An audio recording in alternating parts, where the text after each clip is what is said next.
Bem-vindos aí ao segundo dia de UFTech 2013.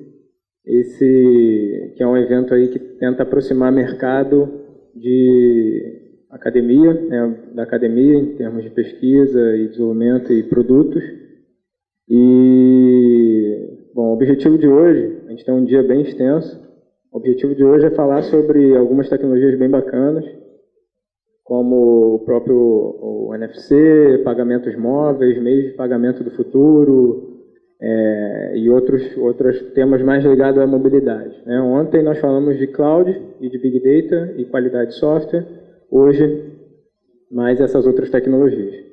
O objetivo foi tentar passar por alto nesses produtos inovadores, nessas tecnologias mais novas que existem hoje no mercado.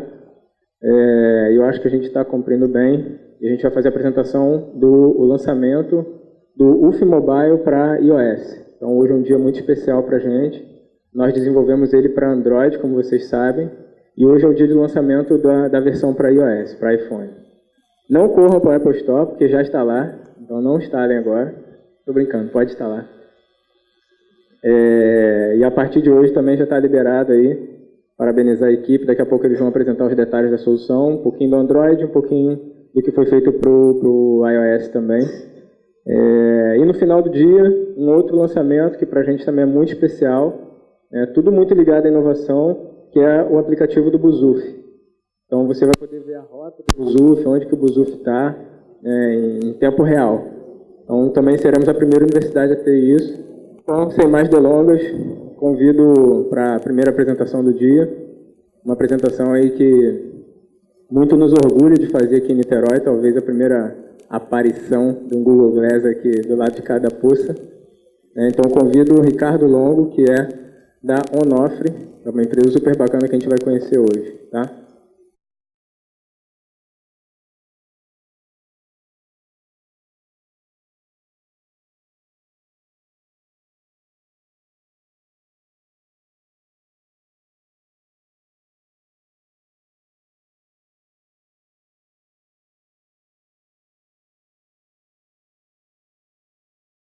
Isso aqui é um Google Glass, a gente está fazendo um hangout de vídeo e, obviamente, depende também da conexão de Wi-Fi no local, então, às vezes, a gente fica, como vocês podem ver aí, meio travados, né? Bom, vamos lá, eu vou fazer uma apresentação, depois a gente pode brincar um pouquinho mais com isso. Em primeiro lugar, obrigado pela presença de todos, ótimo estar aqui com vocês hoje, adoro quando a gente tem a oportunidade de fazer palestras em universidades, em meios acadêmicos, é sempre muito estimulante.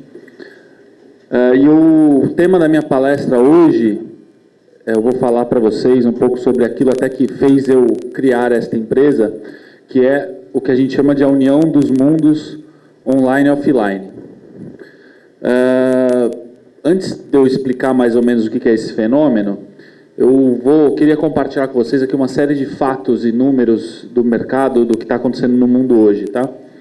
Eu não sei se vocês sabiam, mas em 2010 a venda de smartphones ultrapassou a venda de PCs no mundo. Já faz 3 anos isso. Isso era previsto inicialmente em 2009, isso era previsto para acontecer em 2012 e já aconteceu em 2010. E esse ano a base de smartphones e tablets já vai ultrapassar a base instalada de PCs no mundo.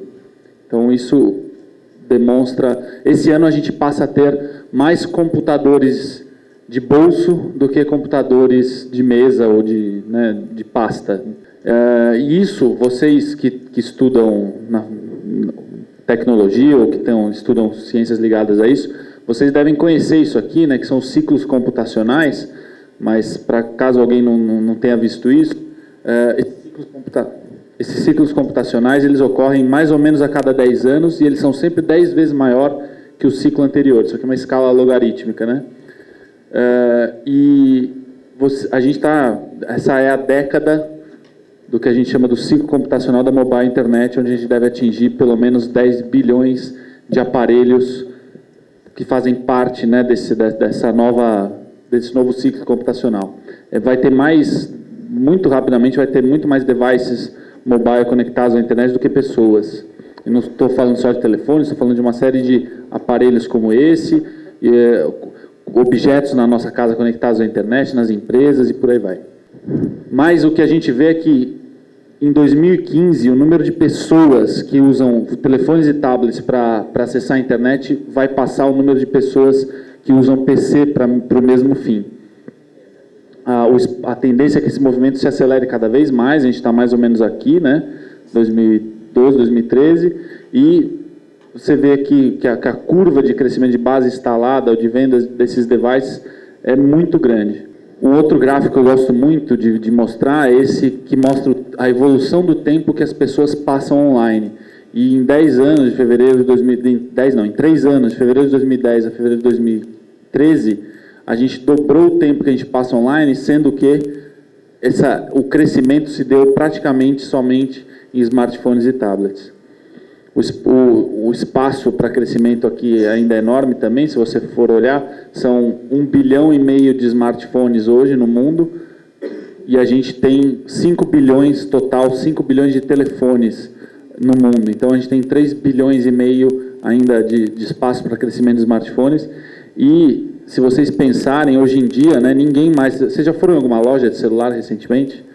Nem vende mais celular normal, só vende smartphone hoje. Então, eu diria que em 2 anos, no Brasil, pelo menos em 2 anos, é bem capaz da gente já ter trocado todos os telefones antigos, todos os dumb phones, que se chama, para smartphones. Então, a gente vai fazer um salto muito grande para, sei lá, 200 milhões de pessoas no Brasil com telefones, com smartphones.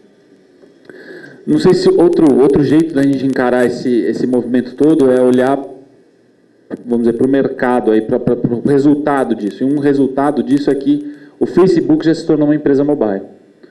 Já tem mais usuários acessando o Facebook via mobile do que via internet. Primeira vez que isso aconteceu foi em janeiro desse ano, mas a partir de então isso só vem acelerando, e agora o Facebook conseguiu, inclusive, sanar o maior problema deles, que era a parte de receita publicitária vinda de mobile, que quando eles lançaram as ações dele a $40, isso caiu para 17, porque ele começou a reportar alguns resultados vindos, né, que mobile estava canibalizando a receita dele. Agora que isso foi sanado, e mais da metade da receita do Facebook já vem de mobile, a ação dele já está em praticamente $50. O YouTube também, olha só, o YouTube, isso é um número de junho, esse número já aumentou bem, 40% das views do YouTube nos Estados Unidos vem do mobile. Então é mais uma empresa que está se tornando também uma empresa mobile. Assim como as principais redes sociais já se tornaram ou já nasceram mobile. Se pegar o Instagram, Foursquare, são 2 redes sociais que simplesmente nasceram mobile, elas nem existem fora de mobile. Já foram baixados, não sei se vocês também tinham essa visão, já foram baixados 15 aplicativos, isso no número também de junho, 15 aplicativos para cada habitante do planeta. Esquimó, índio, nenê, famigerado da África, 15 aplicativos para cada habitante do planeta, 50 bilhões no iOS, 50 bilhões no Google, isso em junho já deve estar chegando a 60 até o final desse ano, e só em 2013 serão 82 bilhões de aplicativos baixados, só em 2013. Aí contando também o Windows, BlackBerry, um pouquinho essas coisas, mas 82 bilhões. E, gente, faz só 5 anos que existem aplicativos no mundo, que existem aplicativos na nossa vida. A App Store da Apple, que inaugurou esse mercado, foi lançada em 2008, em julho de 2008. Então, em 5 anos, a gente acelerou de 0 a 82 bilhões de downloads anuais. E olha, só para não dizer que eu não falei do Brasil, né, e eu acho que esse aqui é um número bem bacana, o Brasil já tem 70 milhões de smartphones, 1/3 da população, mais de 1/3 da população já usa smartphone, que representa 23% da base instalada. Ué, mas não é 1/3 da população? Sim, mas a gente tem 280 milhões de celulares no Brasil, tem muito mais celular do que gente. E já somos o 4º mercado mundial de smartphones. Isso também é muito, acho que marcante e importante. O Brasil, se você pensar, né, olha, 70 milhões de smartphones, legal. Pô, mas só 1/3, né, do mercado? Não, gente, tem que pensar o seguinte, é aquele terço do mercado que representa 80, 85, 90% do poder de consumo brasileiro. Então é isso que a gente tem que pensar. A gente já está falando de algo que absolutamente já é realidade e muito em breve, talvez em 2 anos, a gente passe a ter tantos smartphones quanto aparelhos de TV nos lares brasileiros. Não sei se vocês sabem, TV é o aparelho doméstico que mais tem penetração no país, 95% dos lares tem uma TV, e muito em breve é bem capaz que 95% dos lares tenham um smartphone, ou 2, ou 3, ou 4, ou vários, e tablets, e por aí vai. O que tudo isso significa, né? Agora que eu aqui desaguei vários e vários números para vocês, mas o que tudo isso, esse movimento, esses milhões para lá, bilhões para cá, o que tudo isso significa? Isso é uma teoria, né, nossa, da Onofre. A gente acha que a gente está entrando na segunda fase da revolução da informação. A humanidade teve 3 grandes revoluções econômicas.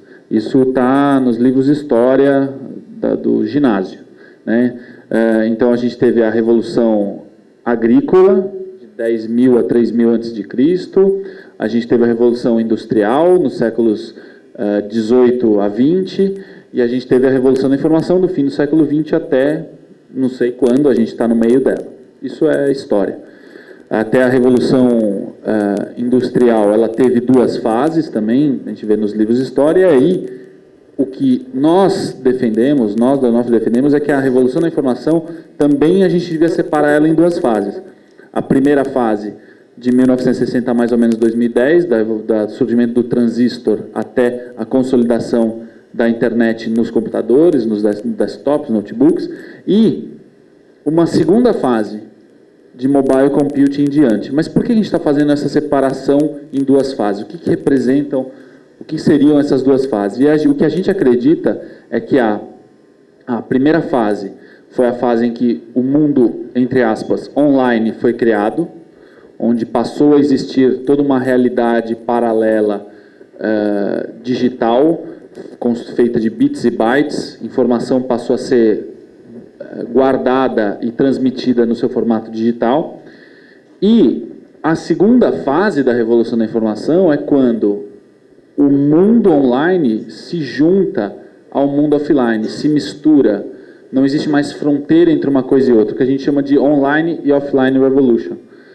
Essa é a segunda fase da revolução da informação, quando primeiro você existiu o mundo offline, que, né, o mundo físico, o mundo real, aí a gente criou, né, foi criado ao longo dos últimos 50 anos o mundo online, da informação em formato digital, armazenada e transmitida de maneira digital, e o que está acontecendo hoje em dia é a união dessas 2 coisas, onde a gente já não consegue mais separar o que é uma coisa e o que é outra. Então, o mundo online se une de maneira indissociável ao mundo offline.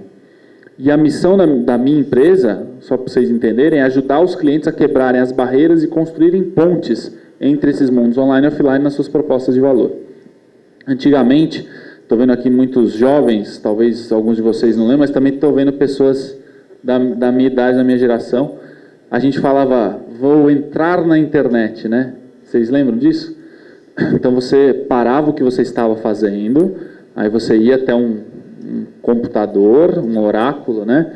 E aí você se conectava à internet, tinha o modem de escada, depois tinha a internet já banda larga, nas empresas começou primeiro e tal, aquele cabo azul, hoje em dia isso aí já também é velho, e a gente entrava na internet, vou entrar na internet.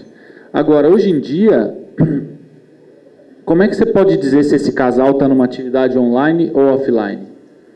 Eles estão no supermercado fazendo compras, mas ela está provavelmente ali checando algum produto, mais informações sobre o produto ou o preço dele, apenas escaneando o código de barras. Então, nesse momento, eles estão numa atividade online ou offline? Quando você está no trânsito, andando com o seu carro, dirigindo uma tonelada de aço, e você está seguindo orientações de um aplicativo chamado Waze, muitos de vocês devem conhecer, e o Waze, ele não só te dá as direções, tal, mas ele te dá os caminhos do trânsito baseado no que as outras, no sinal que as outras todas as pessoas que usam o Waze estão gerando, então, portanto, ele está usando algo em tempo real, absolutamente social, e uma pessoa avisa a outra sobre trânsito, sobre acidentes. Então, você está dirigindo o carro seguindo orientações do Waze. Você está fazendo uma atividade online ou offline. Ou quando o carro dirige sozinho para você, e até 2020 a gente já vai ter carros, os self-driving cars, à venda nas lojas. Quando o carro dirige sozinho, e você está dentro desse carro que está andando, seguindo sinais de GPS, de uma varredura de lasers que ele tem em cima, mais informações vindas da internet, mais informações que ele se comunica com os outros carros, você está numa atividade online ou offline. Ou quando uma criança está aprendendo numa escola de jardim de infância usando um iPad e desenhando, e ela já não vê mais, a criança não vê a diferença entre desenhar no papel e desenhar no iPad. Ela não percebe que ela está mudando de situação, ela está no mundo real, no mundo digital. Para ela não vê essa diferença. E ela está fazendo uma atividade online ou offline. Quando a gente está assistindo TV em casa, só que o que está passando na TV, na verdade, está vindo do seu iPad via iTunes e está transmitindo para a TV via Apple TV ou Google TV. É uma atividade online ou offline. Quando você está lendo em casa, deitado na cama no seu Kindle, e você marca trechos do texto, e depois você vai abrir esse mesmo livro em outro dispositivo, e os trechos que você marcou estão marcados ali, mas, poxa, está lendo na cama, gostou, ela não está, nem percebe que quando ela marca o texto, isso está se comunicando com algum serviço de nuvem, nem nada, uma atividade online e offline. E aí, até a gente falando de meios de pagamento, eu acho que quando você paga, na minha visão, quando você paga alguma coisa com o cartão de crédito, para mim dá para dizer até que é uma coisa online, né, que você fez. Você deu o cartão ali, pagou, isso fez uma transação, você pagou de maneira online. Mas agora, tirar dinheiro é algo muito offline, né? Dinheiro poucas coisas são tão antigas quanto o dinheiro e é uma coisa muito offline. Agora, tirar dinheiro assim, deixa eu só aqui colocar o fone aqui para vocês verem o vídeo. Isso aqui é um case. Aqui, найти ближайший банкомат. Снятие наличных с карты Gold на 300 гривен. Vejam que ele tira o dinheiro antes. Pede o dinheiro antes. Chega no caixa eletrônico, o dinheiro sai, identificando que ele é ele. Então, o que eu acredito, né, é que a gente está entrando numa fase, numa época de superpoderes, onde todo mundo ganha superpoderes. Vocês já pararam para pensar dessa forma? Que poderes? Primeiro, poder de cálculo infinito. Ah, mas, Ricardo, o pessoal já podia fazer, né, já tinha esse poder com o computador. Ok, mas o computador estava lá na mesa, ou estava na mochila, precisa de uma tomada, demora para ligar, né? O computador demora para ligar, não demora? Quando você vai botar um Windows, é uma coisa que às vezes demora 3 minutos ou mais. Então, agora a gente tem esse poder de cálculo o tempo inteiro no nosso bolso. Disponível na cama, no banheiro, onde a gente estiver, na hora que a gente quiser, andando de bicicleta, andando na rua. E a gente não percebe que isso muda muita coisa na nossa vida. Assim como a gente tem hoje o que a gente chama de visão além do alcance. Quem assistia Thundercats lembra disso. A gente enxerga aquilo que está além do que a gente pode enxergar, aquilo que não está ali, né? A gente tem uma visão muito além do que o nosso olho pode enxergar. A gente tem a capacidade hoje de falar qualquer idioma. Um pouquinho antes aqui eu estava mostrando para eles ali como é que hoje em dia a gente consegue realmente falar um idioma e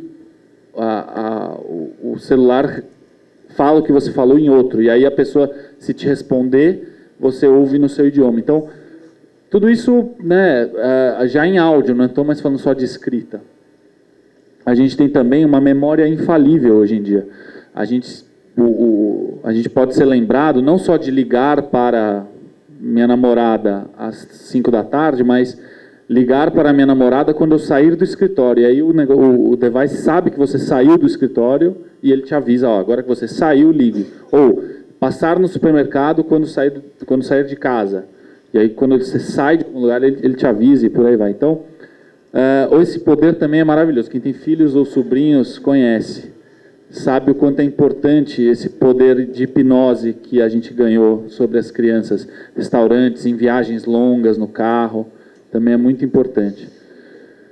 A gente tem também olhos biônicos, né, que mostram informações sobre sobre as coisas que a gente está vendo, então mostra mais informação além do que a gente está vendo, parece filme de ciborgue. E a gente tem também isso é uma mudança muito grande. A gente não tem mais momentos de espera, momentos de tédio, seja o ônibus, seja o banheiro, seja o elevador, seja a fila do banco, seja qualquer micro momento de 15 segundos que a gente tem hoje em dia, a gente checa 2 e-mails, olha 2 fotos no Instagram, dá um like aqui, a gente faz alguma coisa, a gente não perde mais 15 segundos. Né? A gente não, fica até difícil a gente saber esperar 15 segundos, a gente ter, isso me preocupa em termos de educação das minhas filhas, né? Como é que eu vou fazer para educá-las num mundo onde elas não sabem contemplar, não sabem esperar, é difícil, eu já tenho tido algumas dificuldades com isso. É um mundo, esse mundo desses superpoderes que a gente está entrando, e essa revolução do online com o offline, essa união desses dois mundos, está fazendo o seguinte, está fazendo com que a gente traga todas as possibilidades do mundo online para o mundo offline, para nosso dia a dia, para a nossa realidade, para o mundo físico. Aqui tem um exemplo de um carro da Volvo, acho que está em testes ou está para entrar no mercado, que você estaciona ele através de um aplicativo por fora e você também pode fazer o carro vir até você, baseado também nesse aplicativo. Tal. Então, você começa a mexer, né, como se fosse mágica, com objetos físicos, com o mundo físico ao seu redor. E, ao contrário disso, a gente está trazendo toda a autenticidade do mundo offline, para o mundo online. Então, a gente antigamente falava no Skype, né, e a gente tinha que ir para frente do computador, ligar o Skype, aquela câmerinha ruinzinha aqui, e a gente ficava parado ali na frente do computador, né, falando. Então, realmente, você estava indo, praticamente estava indo a um orelhão, né, falar no Skype. E, hoje em dia, quando você fala no FaceTime ou no Skype ou no Hangout, que for desse jeito, você realmente parece que está com a pessoa ali junto com você, né? Você já não percebe a tecnologia, né? Quando uma criança fala num dispositivo desse, ela nem percebe que ali tem uma máquina entre ela e a outra pessoa com quem ela está falando. E aí é quando realmente a tecnologia é a melhor possível, quando a gente já não percebe mais a presença dela. E como que tudo isso está acontecendo? E aí vem a pergunta, né? De que maneira? Como é que está? O que está levando tudo isso a acontecer?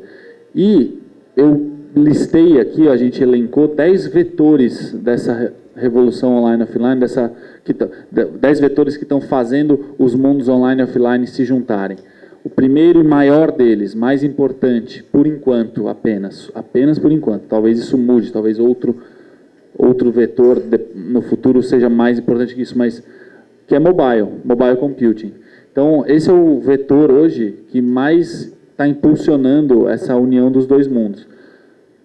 E por que ele é o mais importante? Porque hoje, ele, como eu já mostrei para vocês, ele já tem 70 milhões de pessoas só no Brasil dentro né, já utilizando essa tecnologia. Então, não dá para dizer mais que algo que vai pegar ou que vai prometer, né, que vai virar algo importante. Já é muito, muito, muito importante. Já tem a massificação disso já é impressionante. E foi muito rápido, muito de repente, e continua acelerando muito. Agora, os outros vetores, existem outros 9 vetores, e eu elenquei eles aqui. Então, wearable computing, então, desde o Google Glass até outros dispositivos que a gente veste, pulseiras, relógios, jaquetas, tênis conectados. Toda essa parte de geolocalização, que também tem a ver com mobile, né, se mistura um pouco.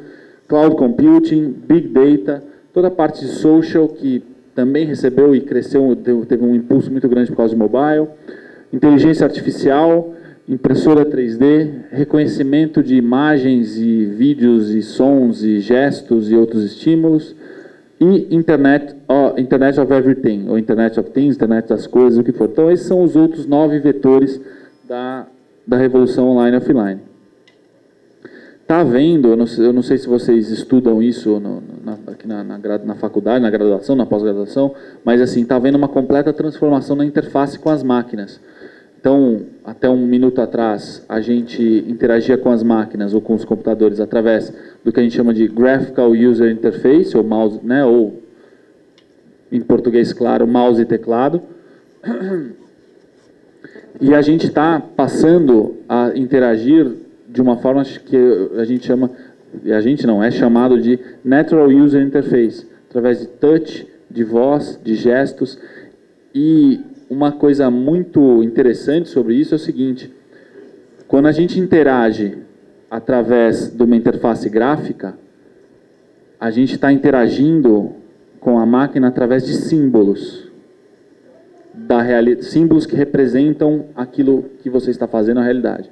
Quando a gente interage com essa interface gráfica natural, a gente interage através de formas. A gente realmente interage, a gente não tem um símbolo que representa aquilo que a gente está fazendo, a gente faz aquilo que a gente está fazendo naquela hora. Então, o que acontece é o seguinte: para interagir com símbolos, a gente usa uma parte mais externa do cérebro, que só passou a fazer parte do homem, evolutivamente falando, muito mais, assim, é algo muito mais recente evolutivamente. Enquanto quando a gente interage desta forma, a gente usa uma parte interna do cérebro. E essa parte interna do cérebro é muito mais antiga evolutivamente. Por isso que crianças de 1 ano e meio conseguem mexer com o iPad, com o iPhone, por isso que gatos conseguem mexer com o iPad. Existe aplicativo para gato brincar no iPad. Sério. É sério. Porque o gato consegue, ele passa a patinha e as coisas mexem ali. E ele se amarra, cara. Ele acha legal. Mas por quê? Porque de verdade, quando você pega uma foto, põe seus 2 dedos e faz assim, você realmente pegou na foto de verdade e você, né, você aumentou a foto. E você diminui, e você passa, e quando você vira o telefone as coisas viram.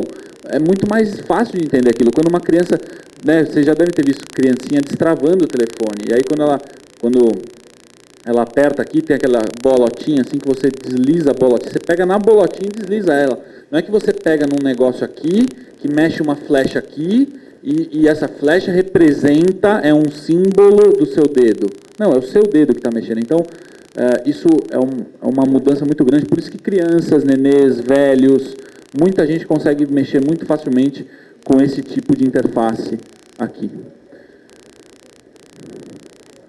Dá para dizer que a gente está evoluindo nesse ciclo, né? Nessa direção.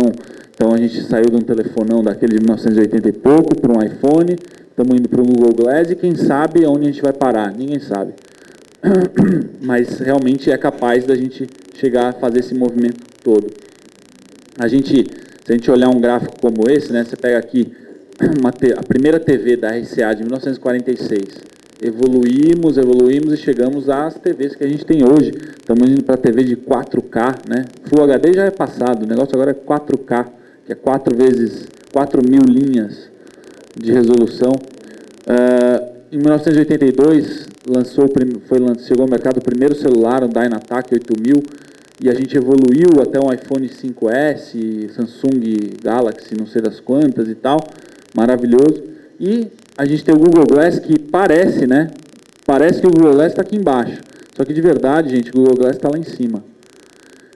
E a gente tem que tentar imaginar aonde que vai chegar o Google Glass. O Google Glass é o primeiro de uma nova espécie. Ele é o primeiro de algo novo que surgiu e, portanto, a gente pode esperar que daqui 10, 15, 20 anos vai haver outro bicho aqui que a gente vai poder colocar ao lado desses devices. E aí, por fim, penúltima coisa, uma provocação para vocês, que é o seguinte: vocês já pararam para pensar no impacto das impressoras 3D? Já pararam para pensar sobre isso? Impressoras e scanners, né? Mas assim, conforme a tecnologia avance, a gente vai poder talvez deslocar a fabricação de bens da indústria para o ponto de venda. E isso vai ter enormes impactos na criação de produtos, na produção, na distribuição, na gestão de estoques, na logística e por aí vai. Ok. Mas de verdade, a gente vai transformar hardware em software. A gente vai poder enviar uma cadeira por fax, né? A gente vai poder fazer download de coisas. A gente vai praticamente poder teletransportar coisas. Essa é a verdade, a gente vai poder teletransportar coisas. Se eu pegar esse copo, eu posso pôr ele aqui num scanner, que vai escanear o copo, e ele vai ser impresso ou construído do outro lado. Tudo bem que esse copo, ele é padrão, né? Mas se a minha filha fez uma argila bacana, eu posso teletransportar essa argila para outro lugar.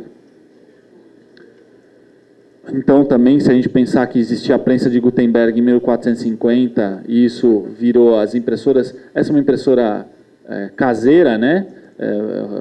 Vamos dizer, uma impressora home, mas também isso aqui migrou para outro lado também das grandes parques de impressão da indústria, e da indústria gráfica e tal. Agora, a gente tem hoje uma Replicator 2 2013, é uma das impressoras 3D mais avançadas, que vai virar o quê? Né? Para onde vai?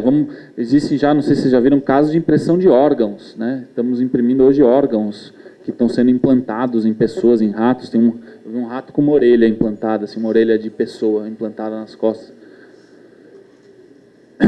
E eu acho, uma defesa minha, eu acho que a Apple devia entrar nesse mercado de cabeça, lançar a iPrinter.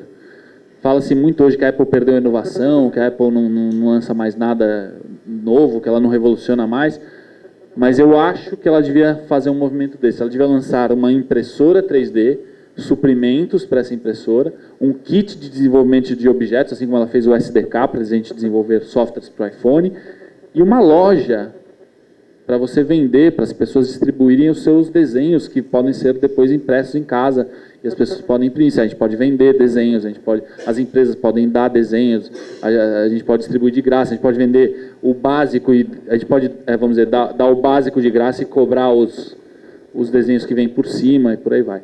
Então, eu acho que seria um movimento muito interessante, quem sabe a gente chega a ver esse movimento no futuro. E, por fim, eu quero mostrar para vocês rapidamente um vídeo de um case de aplicação prática que nós fizemos do Google Glass no Brasil, um case relacionado à medicina, um case cujo intuito principal dele, e isso foi um teste que a gente fez, e agora o teste deu muito certo, e agora a gente vai fazer acontecer de verdade, é um case relacionado ao ensino ou à aceleração da curva de aprendizado, a disseminação de uma técnica cirúrgica no Brasil, que é muito difícil, que é praticada ainda por menos de 10% dos cirurgiões, né, para aquele tipo de cirurgia, mas que é muito melhor para o hospital, muito melhor para o paciente, principalmente, uma recuperação muito mais rápida, muito menos risco e por aí vai. Então, eu vou mostrar para vocês esse vídeo, e é isso, espera aí.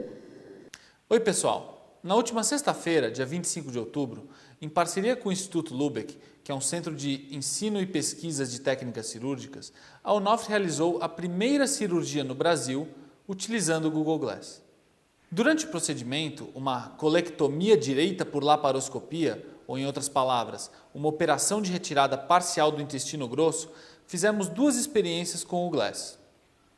Primeiro foi feita uma chamada de vídeo entre o cirurgião que estava operando, o Dr. Miguel, e o Dr. Mauro, que estava em sala de aula acompanhando a cirurgia com os alunos do Instituto Lübeck. Foi interessante observar o ponto de vista do cirurgião que usava o Glass. Os alunos tiveram uma visão muito mais verdadeira daquilo que acontecia na sala de cirurgia e conseguimos simular a situação real de um médico passando orientações para o outro à distância.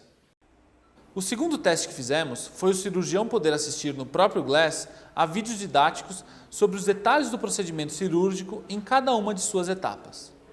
O Glass se mostrou muito útil nessa função, pois o Dr. Miguel não precisou utilizar as mãos para assistir ao vídeo. Tudo foi feito através de comandos de voz. Enfim, Estávamos ansiosos para a realização dessa experiência e saímos muito animados com os resultados que vocês estão vendo agora. Espero que vocês gostem. Hoje eu tive a sensação exata de que nós estamos entrando numa nova era que a tecnologia vem nos ajudar muito a democratização de uma cirurgia que é feita por menos de 10% dos cirurgiões do Brasil e da América Latina, talvez do mundo.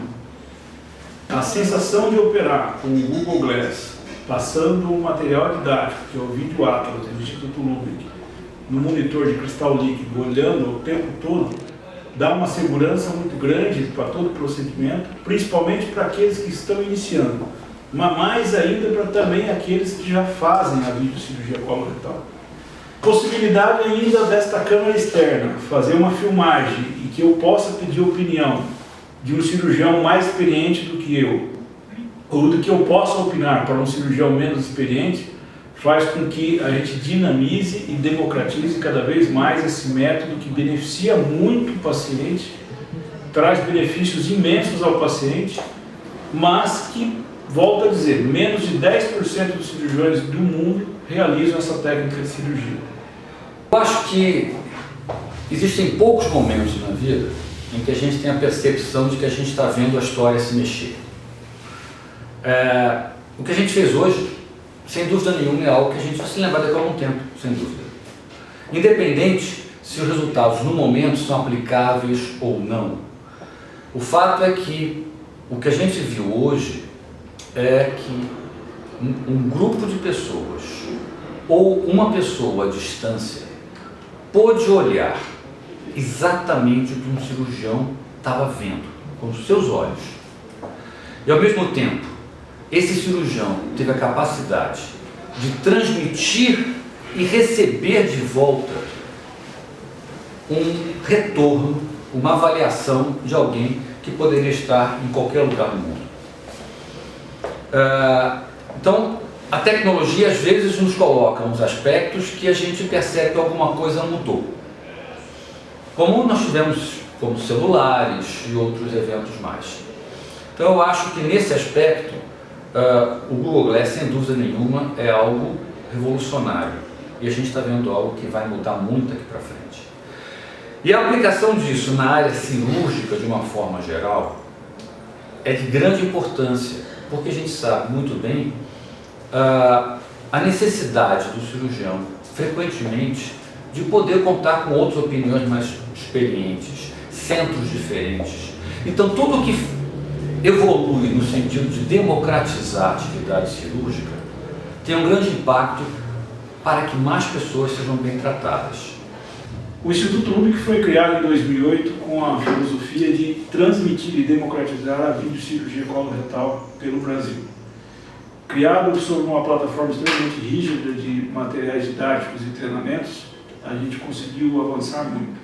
Hoje, com o apoio do Google Glass, temos a sensação e a certeza de que esta democratização se concretizará cada vez mais, não só no Brasil, como no mundo. A nossa ideia é que, em última análise, o mais importante é que a gente possa facilitar a passagem de muitos cirurgiões que desejam utilizar a videocirurgia para o tratamento das cirurgias coloretais, das operações coloretais, cada vez mais. O que a gente puder fazer nesse sentido, eu acho que vale a pena. Todas as ferramentas, como o Vídeo Atlas e outras tecnologias que vão aparecer mais, especialmente essa possibilidade do Google Glass, sem dúvida nenhuma devem ser utilizadas e a gente espera com isso contribuir para que mais pessoas tenham os benefícios de uma cirurgia com menor trauma. No fundo, isso é o que realmente importa.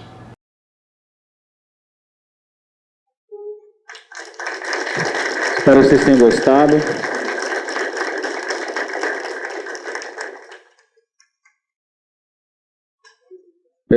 Tem esse tempinho? Não sei. Tem? Então tá bom. Fico à disposição aí. E aí, gente, perguntas? Alô? Esse é melhor, inclusive. Tem um som melhor. Bom dia, meu nome é Tatiana, sou da STI. A minha pergunta é com Você dá? STI, trabalho junto com os meninos daqui, da UF. A minha pergunta é com relação à conexão. Você acha que ainda tem eu acredito que a gente ainda tem muito que melhorar com relação à conexão de dados. Isso aí reflete também na utilização das tecnologias, principalmente do Google Glass? Quando a gente fala de conexão 3G, 4G, com certeza, muito. Até o Google Glass ele nem tem conexão 3G, 4G, o que ele tem é a conexão que ele faz com um aparelho celular, e o celular, se tiver conexão, divide isso com ele. Mas no Brasil a gente ainda é muito precário isso, mesmo todo mundo fala mal das operadoras e tal, eu também falo, mas de verdade, assim, a gente sair de 0 para 70 milhões de smartphones em, sei lá, 3 anos, é absurdo, né?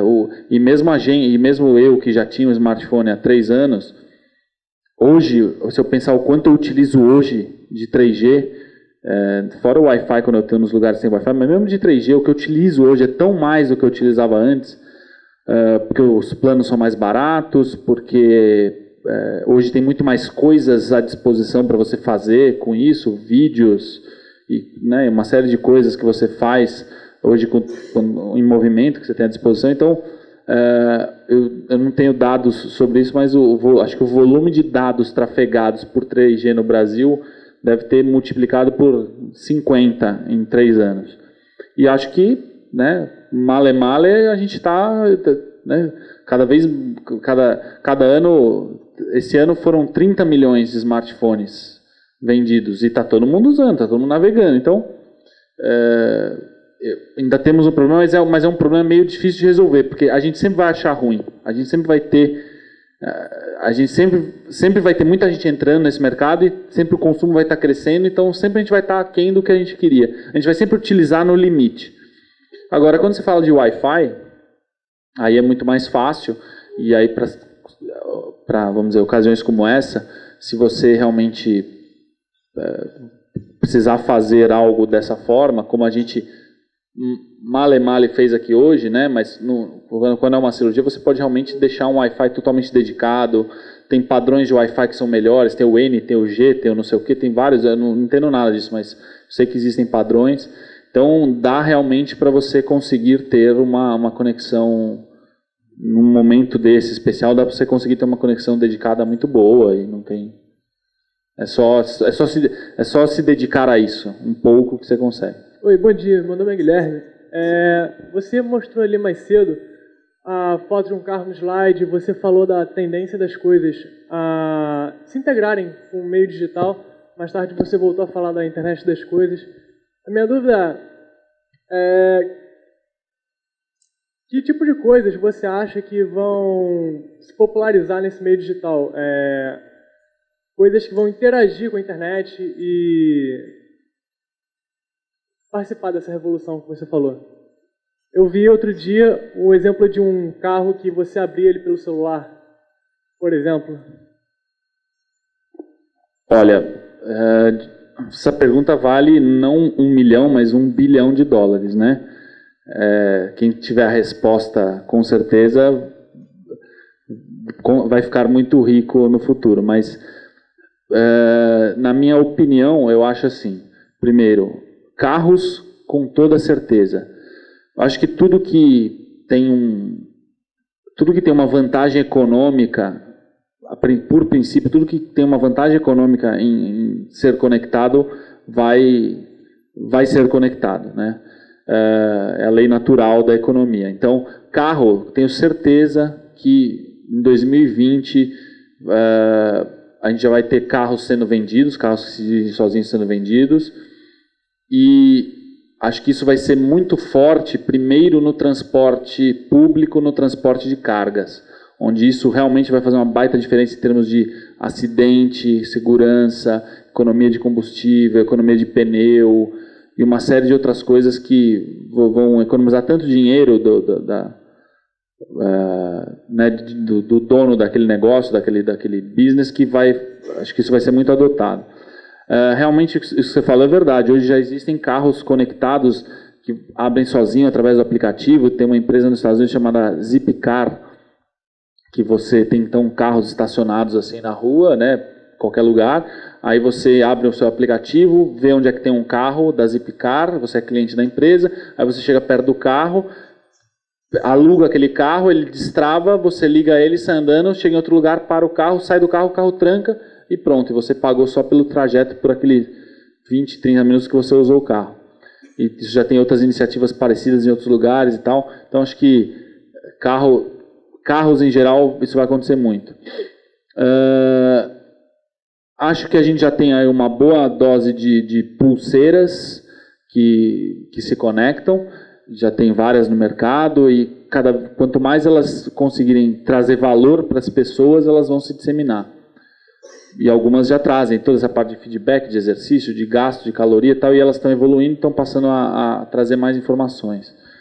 Eu acho que tem uma parte grande também que a gente não vai ver, mas que eu acho que está evoluindo a passos largos, que é todo um negócio chamado de Smart Grid, que é a rede de água, a rede elétrica também, principalmente, toda inteligente e, vamos dizer, interconectada através de pequenos dispositivos conectados à internet em vários pontos da rede que começam a medir uma série de coisas e fazem com que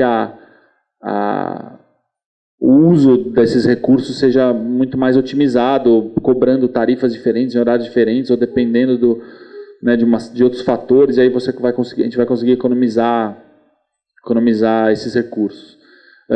Acho que muito em breve, em termos de saúde, a gente vai ter muita coisa conectada, né? Acho que a gente vai ter dispositivos conectados a nós que vão estar gravando uma série de informações nossas de saúde. Isso vai estar criando um prontuário permanente da gente e online, acessível por qualquer médico. O que mais? Acho que eu não acredito muito nesses relógios que estão lançando por aí. Eu acho meio estranho isso. Não vejo muita função. E o Google Glass é uma promessa, né? Eu ainda não estou convencido 100% de que o Google Glass vai ser algo absolutamente massificado, né? Que daqui 5 anos, se eu voltar aqui para dar essa palestra, vai estar todo mundo nessa sala de Google Glass. Assim como todo mundo nessa sala tem um telefone no bolso. Eu não sei se a gente vai chegar nisso, né? Se vai haver a realidade vai ficar dessa forma. É difícil saber. Acho que eu que usei o Google Glass em alguns momentos ainda tem ainda sinto que existe uma certa dificuldade na interface com ele, né, da maneira com a qual eu interajo com ele. Não é tão intuitiva, não é tão prática assim. Quem sabe isso evolui, é um protótipo ainda, só vai estar à venda ao público no segundo trimestre do ano que vem, né? Em 3 anos muita coisa pode acontecer, mas também ainda tenho as minhas dúvidas se isso vai ficar mais para aplicações profissionais. E a privacidade das pessoas? O que você acredita que vai acontecer em relação a isso? Porque hoje, ou eu estou conectado e aí todo mundo sabe tudo de mim, ou eu não estou conectado e eu não existo. E quando você começa a mostrar essas coisas, dá um pouco de medo.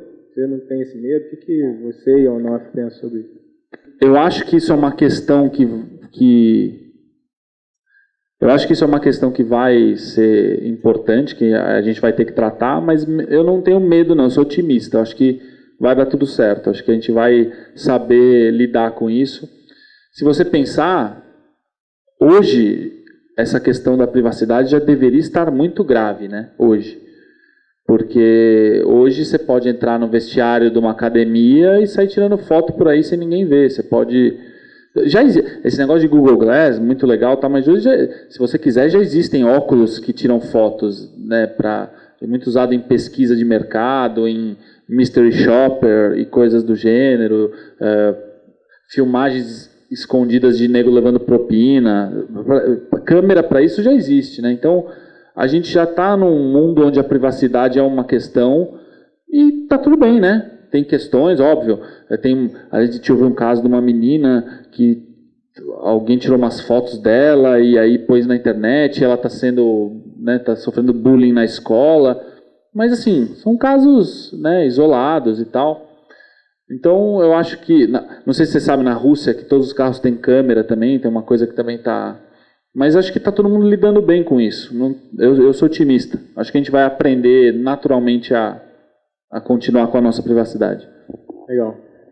Para finalizar, você pode tirar uma foto aí com o Glass, galera? Podia terminar diferente.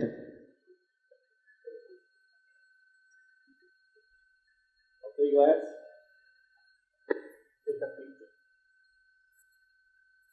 Ok, Glass.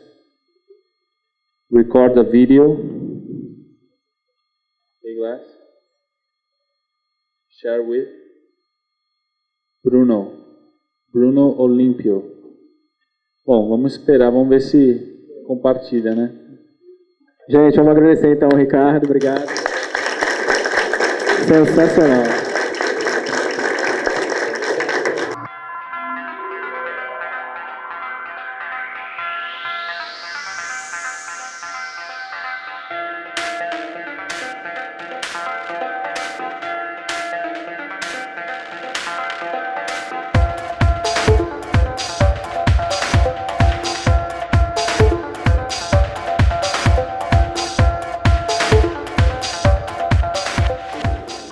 Chegou aqui a foto, viu? Chegou. Chegou o vídeo, não chegou a foto. Chegou o vídeo, não chegou a foto?